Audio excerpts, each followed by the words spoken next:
Bonjour à toutes et à tous et bienvenue dans ce webinaire sur la gestion immobilière dans Adfinity. Tout d'abord, nous tenons à vous remercier pour votre présence. C'est chouette de voir que les webinaires vous plaisent toujours autant et que le thème du jour en particulier vous intéresse. Pour ceux qui ne me connaissent pas, je m'appelle Anne-Sophie Brick, je suis account manager chez Easy et aujourd'hui j'ai le plaisir d'avoir la compagnie de Antonin Le Riche que je vais laisser se présenter. Bonjour, donc moi c'est Antonin, je suis responsable du développement commercial d'Adfinity au Luxembourg, mais je m'occupe également du développement d'Adfinity Real Estate, que ce soit sur le Luxembourg, mais également sur la Wallonie et Bruxelles. Si vous êtes présent aujourd'hui, c'est peut-être parce que vous avez déjà la gestion immobilière intégrée dans Adfinity et que vous avez hâte de voir notre tout nouveau module de bail ainsi que les possibilités de reporting qui y sont liées, ou bien peut-être que vous n'avez pas encore la gestion immobilière dans Adfinity et qu'aujourd'hui c'est l'occasion pour vous de voir si ça serait utile de l'intégrer. Sachez que Antonin et moi-même sommes là aujourd'hui pour vous présenter tout ça et répondre à vos questions. Pour ceux qui ont l'habitude d'assister à nos webinaires, vous avez probablement remarqué que nous avons un petit peu changé notre manière de procéder. Nous avons enregistré ce webinaire au préalable afin d'être 100% disponible dans le chat pour répondre à vos questions. Et pour ceux qui n'ont encore jamais assisté à l'un de nos webinaires, sachez que vous pouvez poser vos questions dans le chat. Votre micro et votre caméra sont coupés par défaut. Et ce webinaire va être composé à la fois de présentations slides et de démos en live. Durant ce webinaire, nous allons également vous poser quelques questions. Ça nous permettra de rendre ce webinaire un petit peu plus dynamique et ça nous permettra à Antonin et à moi-même d'avoir un peu plus de contexte et de mieux comprendre vos besoins. Vous avez d'ores et déjà une question qui apparaît à votre écran actuellement. Le but ici, c'est juste de savoir si vous avez déjà la gestion immobilière intégrée dans Adfinity ou pas. Nous vous laissons quelques secondes pour répondre aux questions et je vous propose de rentrer directement dans le vif du sujet. Le webinaire d'aujourd'hui a pour but de vous rappeler brièvement les grandes fonctionnalités de la gestion immobilière intégrée dans Adfinity. Et puis après, nous passerons directement au tout nouveau module de bail qui est maintenant disponible dans les dernières versions d'Adfinity. On passera en revue quelques reporting de KPI liés à la gestion financière. Et enfin, nous terminerons ce webinaire par quelques fonctionnalités autour de la gestion immobilière et un petit teaser sur un module que nous sommes actuellement en train de développer et qui sera disponible dans les prochaines versions d'Adfinity. On commence donc directement par la gestion immobilière dans Adfinity de manière générale. Donc ce slide s'adresse plus particulièrement à ceux qui n'ont pas encore le module Real Estate Management dans Adfinity. Mais sachez que ce module est 100% intégré à la comptabilité. Il vous permet de gérer tout un tas de fonctionnalités liées à la gestion immobilière, telles que la gestion des immeubles et unités, la gestion des locataires, donc avec les présences et les vides locatifs, et la gestion des charges, telles que les quotes-parts et les clés de répartition. Mais à côté de ça, vous avez également tout un tas de fonctionnalités liées aux factures, donc l'encodage de vos factures d'achat, la facturation de vos loyers, l'indexation, la refacturation des charges, etc. Vous avez maintenant une deuxième question qui s'affiche à votre écran. L'idée ici, c'est plutôt pour nous d'avoir une idée sur le nombre de lots que vous utilisez. Donc, est-ce que vous vous trouvez plutôt en dessous de 100 lots, entre 100 et 500 lots, ou est-ce que vous avez plus de 500 lots à gérer? Merci à tous pour vos réponses et je vous propose maintenant de vous présenter notre tout nouveau module bail qui est disponible, donc comme je vous le disais, dans les dernières versions d'Adfinity. En effet, notre module de gestion des contrats real estate a été totalement revu donc, dans les dernières versions d'Adfinity et il a été conçu pour répondre au mieux aux besoins du secteur immobilier.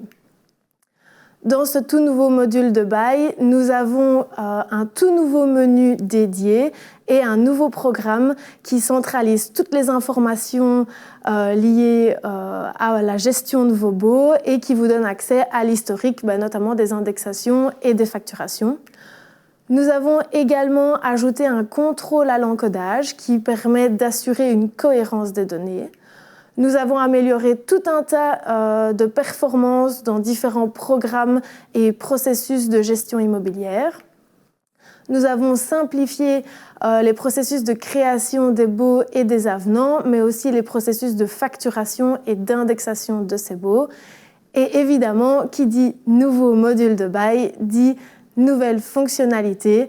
Vous avez maintenant la possibilité d'annuler en masse vos indexations et facturations, mais il est également possible de générer et archiver les lettres d'indexation et les compléments d'indexation.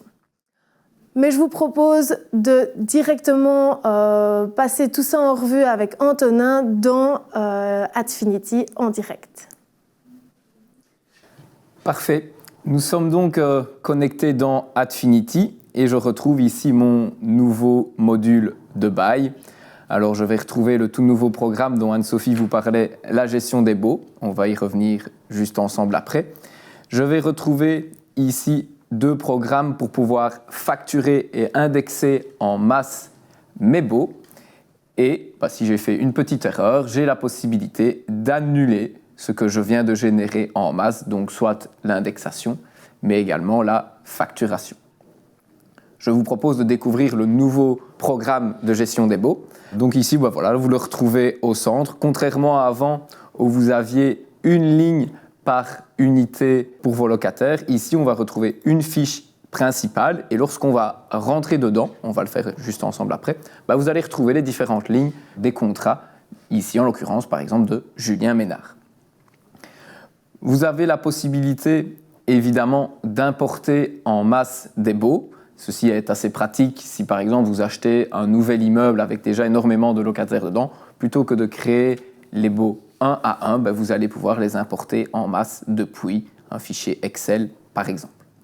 Si on prend l'exemple de Julien Ménard, on retrouve sa fiche principale avec le locataire et la société concernée, la date de début et la date de fin du bail. Et on va retrouver ici le contenu de notre contrat. Et donc on voit ici par exemple que Julien Ménard occupe un appartement A01 dans notre immeuble Treegarden, mais il occupe également un parking. On va retrouver le type de loyer, donc est-ce que c'est du résidentiel, est-ce que c'est du commercial, est-ce qu'on facture tous les mois, tous les 3 mois. On va retrouver le type de formule d'indexation, l'immeuble, l'unité qui est concernée, on peut donner une petite description. On a le montant annuel, le montant de départ, la date de début et la date de fin de contrat. On va retrouver la prochaine date de facturation, la date de prochain index, l'index de départ et d'autres informations dans la suite des colonnes. On retrouve toujours la possibilité d'avoir des champs libres que vous pouvez renommer. Et on va retrouver ici les ruptures afin de pouvoir ajouter vos dates, notamment pour tous les breaks. Assez pratique, j'ai la possibilité de faire une vue d'ensemble sur mon contrat de bail de mon locataire Julien Ménard. On a vu qu'il y avait un parking et un appartement. J'ai une rupture ici qui me permet de voir directement les 2 unités. On voit les montants que nous avons déjà facturés. En effet, ils sont cochés, ça veut dire que je les ai déjà facturés. Et on voit que je facture Julien Ménard de manière anticipative. Et donc, je lui ai facturé déjà son loyer de janvier, alors qu'il y avait son indexation qui devait arriver le 1er janvier. Et alors, on a tout de suite une notion de commentaire. Donc, on voit les loyers que nous allons percevoir dans le futur, sous réserve, et évidemment, d'une indexation. Directement depuis cet écran, vous allez pouvoir sélectionner une ligne et facturer votre locataire. Et donc ici, directement, mon mois de février pour Julien Ménard est facturé. Alors je doute que vous souhaitiez facturer vos locataires un à un. Il est évidemment possible de le faire en masse, on va le faire ensemble juste après. Et donc ici, pour l'exemple, je vais pouvoir annuler ce que je viens de générer directement depuis cet écran. Parfait.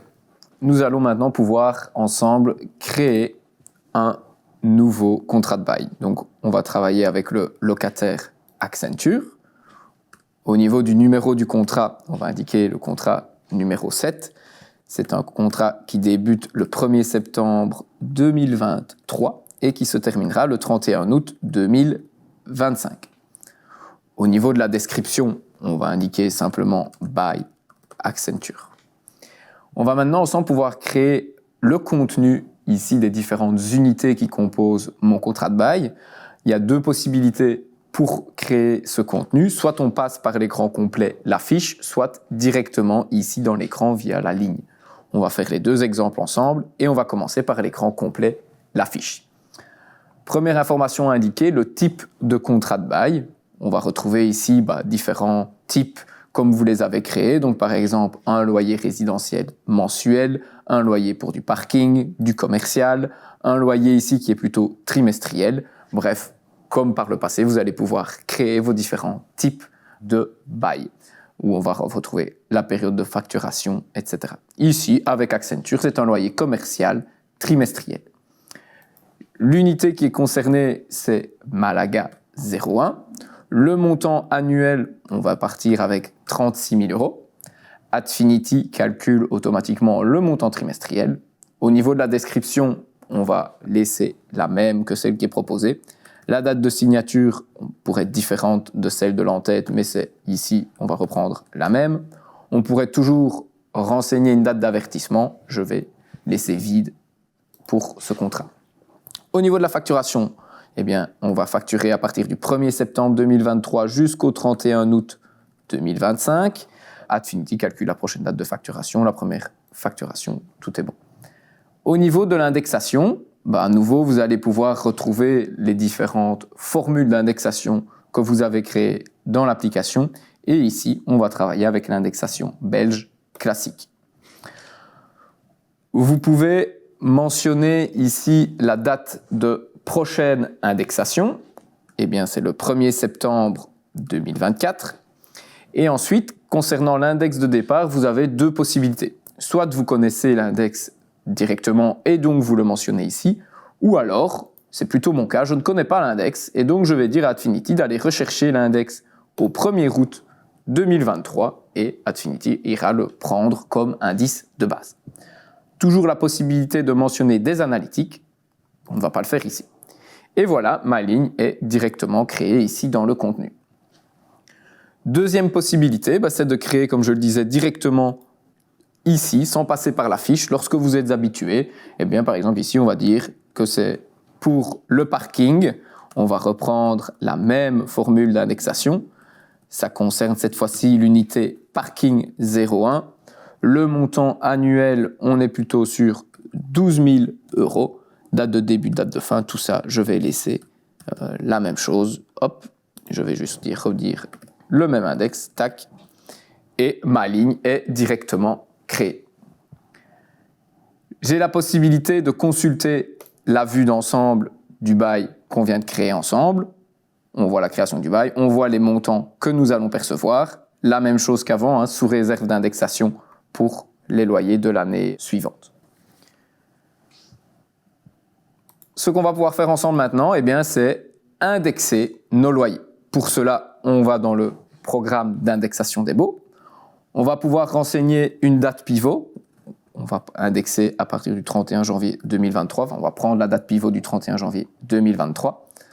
La nature du document, on va prendre le layout de la lettre d'indexation. Et ici, vous voyez tous les contrats qu'Adfinity vous propose d'indexer.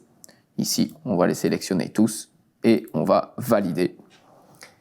Et Adfinity, du coup, génère les lettres d'indexation de vos différents locataires. Et on va pouvoir ensemble aller consulter le résultat sur, par exemple, Julien Ménard. Donc si je reprends la vue d'ensemble, on va voir maintenant que l'indexation a été réalisée. On voit que le loyer a été mis à jour dans le futur, donc pour l'année qui arrive. Et on voit également qu'Adfinity a calculé un complément d'indexation pour le mois de janvier. Comme je vous le disais, On a facturé Julien Ménard de manière anticipative. On avait facturé 2 000 € alors qu'on devait indexer. Eh bien, Adfinity calcule automatiquement le complément d'indexation qui va pouvoir être facturé lors de du prochain run de facturation. Allons-y justement. On va maintenant passer à la facturation des baux. On va pouvoir mentionner une date pivot. On va facturer pour le mois de février, par exemple. On retrouve à nouveau tous les loyers qu'Adfinity nous propose de facturer et on va reprendre uniquement notre locataire Julien Ménard. Je sélectionne, je valide. Au niveau du layout du document, on va reprendre à nouveau l'index et la facturation a été générée. Si je mets du coup à jour sur Julien Ménard, vous voyez que la ligne a été cochée. Et du coup, j'ai bien facturé Julien Ménard. Vous avez envie de voir le résultat? Eh bien, très bien. Depuis ici, on peut voir. On consulte du coup la pièce. Et si on veut voir les layouts, les fichiers qui ont été envoyés, eh bien, on va retrouver par exemple ici l'appel de loyer de notre locataire Julien Ménard. Mais on va également pouvoir consulter notre nouveau layout de lettres d'indexation. On va retrouver la formule, les 2 unités concernées par le contrat de Julien, le montant de base périodique, l'indice de base, le nouvel indice, et du coup le nouveau loyer, etc. Voilà pour notre nouveau layout de lettres d'indexation. Dernière chose que je voulais vous montrer, si on se met par exemple sur la vue de Julien Ménard, on a la possibilité de prolonger automatiquement le bail. Donc si je me mets par exemple sur facturation et que je clique sur procéder, eh bien Adfinity va me prolonger le contrat de Julien. On voit que maintenant il va jusqu'en 2027 et alors il est prolongé de la durée initiale du bail. Donc ici, si vous aviez un bail de 3 ans, lorsque vous le prolongez, eh bien il va repartir de base pour 3 ans. Voilà ce qu'on voulait vous montrer dans l'application. Voici la présentation du nouveau module bail terminée. Je vais donc rendre la parole à Anne-Sophie. Merci Antonin pour cette démonstration. Vous avez maintenant 2 questions qui apparaissent à votre écran. La première question, c'est tout simplement, est-ce que vous avez déjà le nouveau module de bail? Parce que je sais qu'il y en a d'entre vous qui ont déjà pu configurer ce nouveau module en mettant les nouvelles versions d'Adfinity. Et alors la deuxième question, c'est tout simplement, est-ce que vous êtes amené à faire des décomptes de charges? Donc, je vous laisse quelques secondes pour répondre à ces 2 questions. Et puis après, on pourra enchaîner avec quelques informations qu'on a jugé utiles de vous rappeler aujourd'hui qui pourraient vous faire gagner du temps au quotidien, toujours dans ce nouveau module de bail. La première information que vous voulez vous rappeler, c'est qu'il est possible de créer des quotes-parts en masse. En effet, dans le programme de clés de répartition, il est possible de définir des quotes-parts donc sur base du nombre de mètres carrés ou en fonction du nombre d'unités. Eh bien, si vous sélectionnez l'unité locative, l'immeuble, eh bien, vous pouvez cliquer sur le bouton « Création en masse ». Ensuite, toujours dans l'optique de vous faire gagner du temps, sachez qu'avec le raccourci clavier Alt-C, vous pouvez copier les données qui sont sur la ligne du dessus et puis après, il vous suffit simplement de modifier les données qui changent par rapport à la ligne du dessus.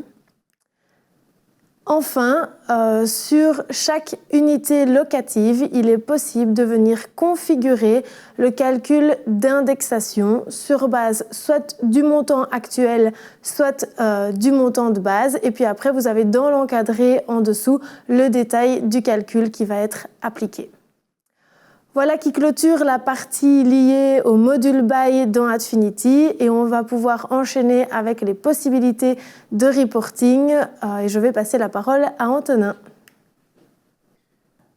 Alors, au niveau des reporting, comme vous le savez, on a une équipe dédiée qui s'appelle Data for Decisions qui va s'occuper de toute la réalisation de vos dashboards, mais le dashboarding, c'est vraiment la phase finale, c'est la phase visible.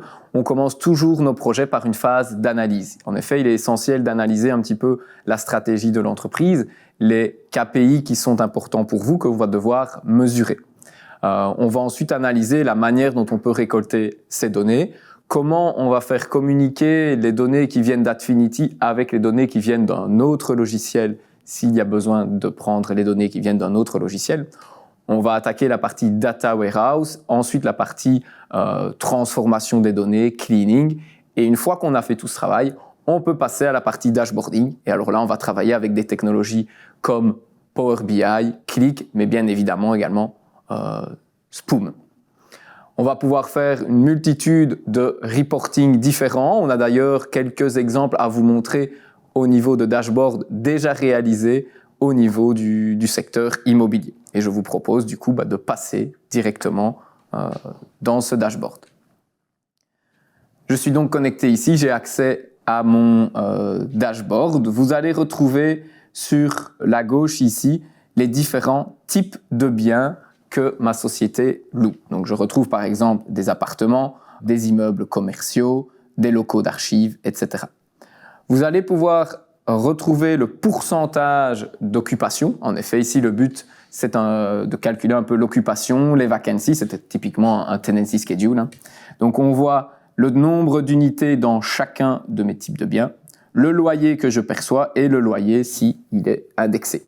Vous voyez du coup ici sur base de vue graphique l'évolution au cours du temps des loyers perçus. Et on voit d'ailleurs du coup que j'ai quelques loyers qui vont se terminer début 2024 vu que j'ai une baisse qui est prévue. Sur le dessus, vous avez toute une série de filtres. Il est évidemment possible par exemple de filtrer et de consulter uniquement ce qui est relatif aux appartements. C'est vraiment une des forces de la BI, c'est que tout est interactif et donc vous pouvez à tout moment filtrer et vos différents KPI se mettent à jour. Je retrouve du coup uniquement ce qui est relatif aux appartements. Le graphique est également mis à jour. On peut filtrer sur une unité en particulier. On va pouvoir filtrer sur une date de référence. Donc ici, en fait, il me montre la situation au 3 janvier de l'année 2023. Et il est également possible de travailler avec des paramètres. Et donc, si vous voulez vous dire, OK, si jamais l'index il n'est pas de 2, mais de 4% par exemple, vous allez pouvoir le modifier et votre dashboard va se mettre à jour. Au niveau des informations principales, on va retrouver la description, le nom, le short name de votre unité, la description, le type d'unité. Ici, je ne retrouve que les appartements, vu que je suis filtré sur les appartements. On retrouve la surface du bien concerné, des parkings, si jamais je leur ai attribué des parkings, le statut, occupé ou vacant, le loyer qui est généré, si jamais j'indexe mon loyer, donc ici j'ai le loyer perçu indexé, le numéro du contrat, l'adresse, etc. Bref, on va retrouver une multitude d'informations. Ce qu'il est important de communiquer, c'est que les données viennent d'Atfinity, mais on va vraiment pouvoir personnaliser le dashboard. Et donc, si vous voulez ajouter des informations, c'est évidemment possible tant qu'elles sont stockées dans Atfinity. Et si jamais vous voulez en récupérer d'autres logiciels, c'est également possible. Voici pour le premier rapport qu'on a créé. Si je vous montre le second, il s'agit ici d'un dashboard où on a une multitude d'informations différentes. Je vais d'abord me remettre sur la vue Overview. Hop. Et je retrouve ici l'ensemble de mon parc locatif. Je retrouve 907 unités qui ont une total fair value de 489 millions d'euros. Cela me génère un revenu de 32,48 millions, un retour sur investissement de 6,64%. J'ai 40 contrats qui vont se terminer dans les 3 prochains mois. Cela représente 4,1%, donc j'ai 4,01% de mes contrats qui se terminent dans les 3 prochains mois. Cela représente un montant de 1,43 million et 4,41% de mes revenus. Donc uniquement 4,01% de mes contrats en termes de chiffres, mais par contre en termes de loyer perçu, 4,41%. Ça signifie que les loyers que je risque de perdre, donc, qui se terminent dans 3 mois, c'est des contrats qui sont importants pour moi. Je retrouve ici une vue à nouveau graphique avec les loyers perçus et l'évolution au cours du temps. On voit d'ailleurs que sur l'année 2023, j'ai quand même une nette baisse, donc j'ai plus ou moins mal travaillé. Ici, dans mon exemple, je n'ai pas assez renouvelé mes contrats et j'ai quand même un vide locatif assez important.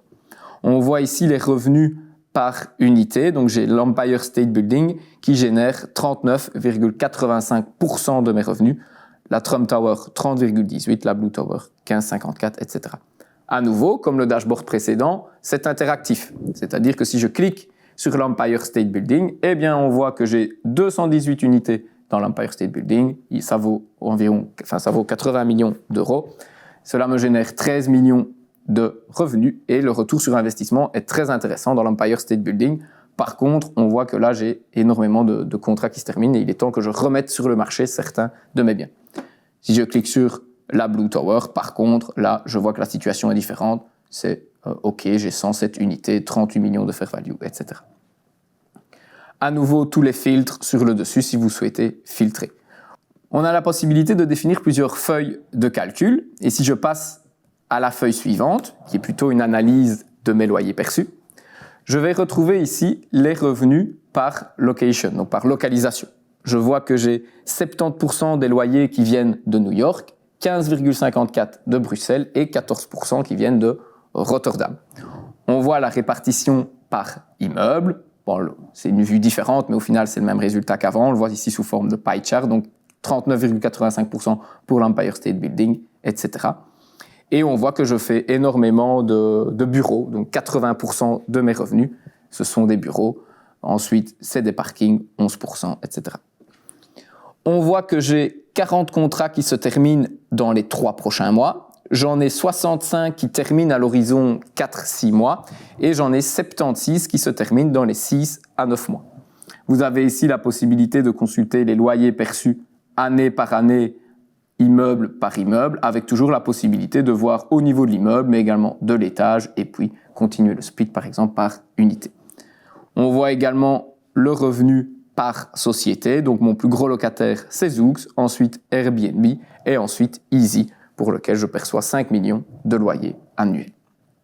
On va passer à la feuille suivante qui est plutôt une analyse de la surface. Donc je vois que New York, c'est 88,45% des mètres carrés dont je dispose, Bruxelles 8,84% et enfin Rotterdam 2,71%. On peut donc directement déduire que le coût du mètre carré à New York est moins élevé qu'à Bruxelles. En effet, on voit que New York, c'est 88% de mes mètres carrés. Par contre, sur la feuille précédente, on a vu que c'était 70% de mes revenus. Et en effet, ça se confirme ici. Le revenu au mètre carré de New York, c'est environ 304 €, c'est 672 € à Bruxelles. On est évidemment ici dans une base de démo. On voit les revenus par mètre carré, mais au niveau de mes immeubles, avec la même analyse du revenu par mètre carré par immeuble, le revenu par mètre carré suivant le type de bien. Et on retrouve ici à nouveau une vue graphique où on va revoir que les bureaux, c'est 80%, comme on l'avait vu juste avant, ce qui représente 62 000 mètres carrés. Si je passe à la dernière feuille, c'est plutôt ici une analyse de mes vides locatifs et donc l'évolution du coût de mes vides locatifs au cours du temps. On voit que j'ai plus ou moins quand même bien travaillé sur l'année 2020-2021. J'avais un vide locatif de 63 000 € qui évolue au fur du temps et qui grandit à partir de 2023, comme on l'a vu. Forcément, j'ai plus en plus de biens vacants et donc j'ai un coût qui augmente. Je vois le coût par localisation, je vois par type de bien, etc. Voilà un peu pour le second dashboard qu'on voulait vous présenter. Et Anne-Sophie va vous présenter le troisième et dernier dashboard. Merci Antonin. Je vais maintenant enchaîner avec un rapport de suivi de flux de trésorerie. Donc en effet, ce rapport vous permet d'analyser la différence entre le solde d'ouverture et le solde de clôture. Ce tableau représente de manière détaillée tous les flux monétaires entrants et sortants, ainsi que le solde de la trésorerie. On a donc en premier le solde d'ouverture qui correspond à la trésorerie disponible en début de mois et par conséquent au solde de clôture du mois précédent. Ensuite, on retrouve le détail du flux de trésorerie d'exploitation, des investissements et des financements. Et enfin, le solde de clôture, donc le montant final de trésorerie à la fin du mois. Ce tableau donc vous offre une vue détaillée sur tous les mouvements financiers mois par mois et il vous permettra de prendre des décisions éclairées en identifiant des tendances, des fluctuations et des domaines qui nécessiteraient une attention particulière pour maintenir la santé financière optimale. Mais ce sur quoi j'aimerais insister aujourd'hui, c'est plutôt la provenance des données que l'on retrouve dans ce rapport. En effet, vous voyez que ce rapport est à la fois scindé en lignes blanches et en lignes grisées. En fait, toutes les données qui sont reprises dans les lignes blanches correspondent à des données comptables. Donc ça veut dire qu'on a été reprendre les regroupements de comptes qui sont dans votre plan comptable dans Adfinity pour faire la structure du rapport. Et puis après, en colonne, les données affichées sont des données qui proviennent de vos journaux financiers et donc correspondent à des paiements réellement réalisés. Donc de cette manière, on évite qu'une facture impayée vienne donner une image faussée de votre trésorerie. En revanche, pour ce qui est des lignes grisées, il s'agit de prévisions. Et alors dans ce cas-là, les données proviennent à la fois de vos budgets, de modules de pré-emprunt, et donc ça nous permet d'avoir une vue sur les montants en capital et en intérêt attendus. Et puis, vous vous en doutez, les données proviennent également du module de bail et donc avec une prévision sur les loyers attendus. Dans ce rapport, vous voyez également dans l'entête qu'il est possible de filtrer les données par année ou par entité juridique. On a également représenté de manière graphique les résultats que vous avez dans le tableau et on a mis en évidence certains indicateurs clés. Dans tous les cas, que ce soit pour les rapports que Antonin vous a présentés ou celui que je viens de vous montrer, évidemment, les données et la structure peuvent être modifiées sur base de votre manière de fonctionner. Comme Antonin l'a dit au début de cette section, nous avons des équipes reporting qui sont expertes là-dedans, qui vont analyser vos besoins avec vous, votre structure, la provenance de vos données, pour construire avec vous des rapports pertinents selon votre mode de fonctionnement. Je vous propose de clôturer la présentation de ces rapports et d'enchaîner avec une question qui apparaît maintenant à votre écran, tout simplement pour que nous puissions savoir si vous avez déjà des possibilités de reporting en place chez vous actuellement. Voilà, donc la question s'affiche à votre écran. Je vous laisse quelques secondes pour y répondre et puis après je vous propose de passer à la section suivante de ce webinaire. Si jamais vous ne vous sentez pas à l'aise dans les paramétrages du module Real Estate, sachez qu'on organise bien entendu une formation dans nos bureaux. C'est une journée dans nos bureaux à Nivelles avec un syllabus à votre disposition. Et le but, c'est évidemment que vous ressortiez de là en étant 100% autonome dans la gestion de vos biens immobiliers. On voulait également vous rappeler que dans Adfinity, il est possible de configurer des newsletters. Une newsletter, c'est quoi?